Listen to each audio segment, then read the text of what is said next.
자, 이번에는 합성함수에 대해서 알아보도록 합시다. 합성함수의 정의, 합성함수가 뭔지부터 알아봅시다. 자, 합성함수란 이렇게 씁니다. g f 하고 x 이렇게 표현을 하는데 이게 뭘 의미하냐면 자, x가 주어졌을 때 그 x를 f라는 함수에다 이렇게 집어넣으라고. f라는 함수에다가 x를 집어넣어서 나오는 결과물이 있을 거야. 그 결과물이 fx예요. 그 fx를 다시 g에다가 또 집어넣어 주라는 소리예요. 그러니까 지금 이 그림처럼 x가 이렇게 주어지게 되면 그 x를 이 f라는 함수에다가 대입을 해서 결과물을 하나 뽑아내요. 그럼 fx라고 나오겠죠. fx라고 나오면 이 나온 결과를 다시 g라는 함수에다 또 집어넣어. 그러면 gfx라는 결과물이 나온다고. 그래서 지금 그러면 이렇게 두 단계에 걸쳐서 갔을 때 우리가 자 처음에 x를 넣었더니 결국 최종적으로 gfx라는 결과가 나왔죠.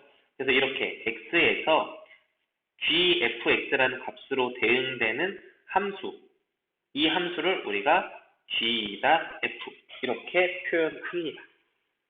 그래서 사실 별거 없어. 그냥 순차적으로 대입하면 돼. 이렇게 순차적으로 x를 f에다 넣어주고 나온 결과를 다시 g에다 넣어주고 두 번 이렇게 함수 g랑 f랑 함수 두 개를 합성을 하면 이렇게 두 번 대입을 해주면 된다고.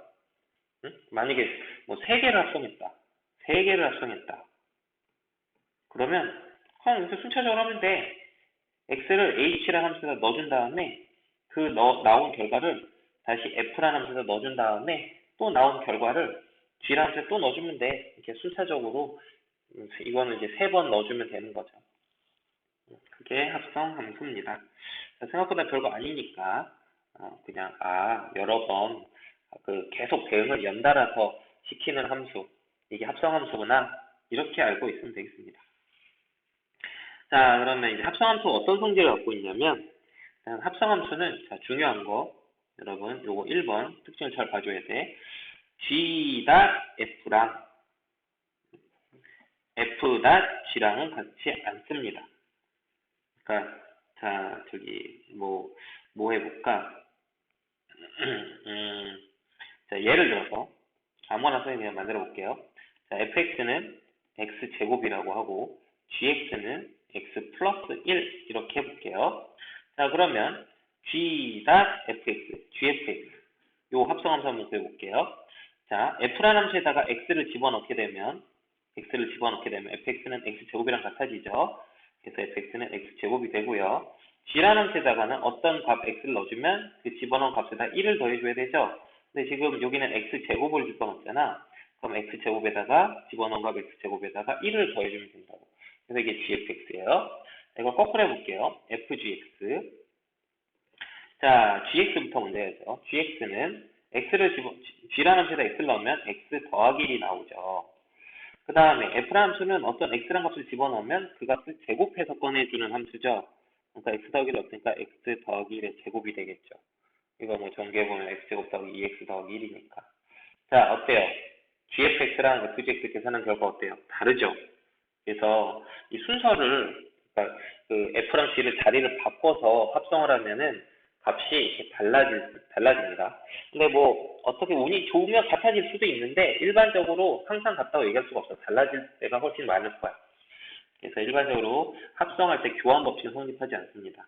하지만 결합 법칙은 성립을 해요. 이제 함수의 순서만 바꾸지 않고 이렇게 h, g, f가 있을 때 h랑 g라는 함수를 먼저 합성을 하고 난 다음에 나중에 f를 합성하는 거랑 g랑 f를 먼저 합성을 하고 난 다음에 나중에 h를 합성하는 결과는 항상 같습니다. 그러니까 자리만 안 바꾸고 합성이 여러 번 돼 있을 때 그 순서를 바꿔서 어느 합성을 먼저 계산하고 나서 그 결과를 바꿔도 다른 거랑 합성할 때 합성하는 순서를 바꾸는 건 상관이 없어. 근데 함수들의 자리를 바꾸는 건 안 돼. 계산의 순서, 연산의 순서를 바꾸는 이런 법칙을 연산 순서를 바꿔도 값이 같이 똑같이 나온다라는 게 결합 법칙이죠. 그래서 결합 법칙은 성립을 합니다. 자, 그 다음에 항등함수라고 있어요. 항등함수는 자 보통 i라고 표현하는데 항등함수가 뭐였죠? x를 넣으면 x가 튀어나오는 함수. 이게 항등함수예요.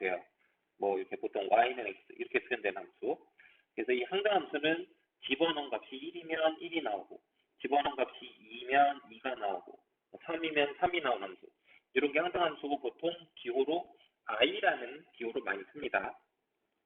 근데 어떤 함수, 임의의 함수 어떤 f라는 함수랑 항등함수를 합성을 하게 되면 자, 이거 한번 해볼게. x 이거 해보면 f ix를 계산해보면 ix가 fx죠?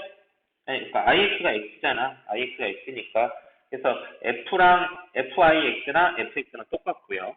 이걸 순서를 바꿔서 항등함수일 때는 이 항등함수가 포함됐을 때는 항등함수랑은 교환 법칙이 성립을 해요. 자, ifx 이거 한번 바꿔서 한번 해보면 i라는 함수에다가 fx를 넣는 거죠. 근데 이 i라는 함수는 집어넣은 값이 fx를 넣으면 나오는 결과도 fx가 돼야 된다고. 그래서 i랑 f를 합성했더니 그냥 f가 돼버리는 그런 효과가 생긴다고. 그래서 항등함수랑 합성을 하면 교환법칙도 성립을 하고 그냥 항등함수가 이렇게 무시되는 없어지는 그냥 항등함수가 그냥 없어지는 것 같은 효과가 생겨요. 마치 항등함수가 숫자로 치면 숫자 1과 같아요. 여러분 3 곱하기 1하면 곱하기를 무시해서 그냥 3되죠. 5 곱하기 1하면 이것도 5되고 이런 식으로 곱하기라고 비슷한 역할을 하는 게 항등함수야. 합성할 때. 응? 7 곱하기 1은 7 이런 식으로 그냥 무시되지 무시. 이 항등함수랑 합성하면 그냥 항등함수 합성된 건 무시가 된다고. 자, 이게 합성함수의 성질입니다. 그래서 합성함수가 뭔지 하고 성질 이 정도만 알아두시면 됩니다. 합성함수 여러분 어렵게 생각할 거 없어요. 응? 여러 번에 걸쳐서 함수에다 대입을 한다 이렇게 생각을 하시면 되겠습니다.